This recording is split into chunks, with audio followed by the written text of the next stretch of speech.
Okay, now later this hour, we are expected to get an update on negotiations from the union side as well, the union that is representing those 10,000 Air Canada flight attendants who are in jeopardy, at least at this point, of walking off the job as of Saturday. That update is expected to come at about 1:30 Eastern time at the bottom of this hour. So if that does and when that does happen, we will take it to you live. For now, though, and before we get to that, let's head out west to Vancouver.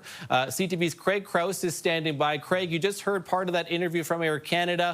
At least at this point, there is a ton of concern from passengers too. What have people travelers in particular, what have they been saying to you so far today?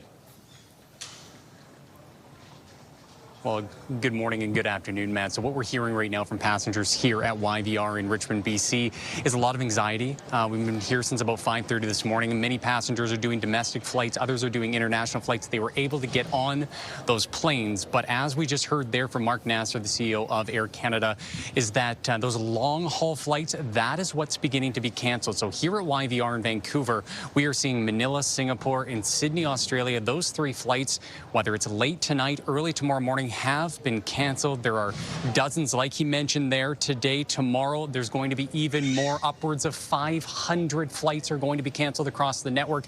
And then on Saturday, if this full work stoppage does happen, that is going to affect many, many Canadians. Upwards of 130,000 every single day that this strike continues on. So here in Vancouver, passengers are telling me, we spoke to a mother who was on her way to Calgary for her son's wedding, and just in case there was a cancellation today, tomorrow, or when they arrive back, she bought 2 flights out of Vancouver, one with Flair and then obviously one with Air Canada, just in case she cannot miss her son's wedding. But it's not just her, it's her entire family that had to pay double for their tickets to and from Calgary. Obviously, this is becoming a very expensive thing for many customers of Air Canada, but they're saying that they have reached out to the company. The company is also saying that they are working with passengers to find those additional flights, even if it's with a competitor. But again, they are urging people to not come to the airport, call Air Canada, deal with it online. But obviously, many passengers are upset at this time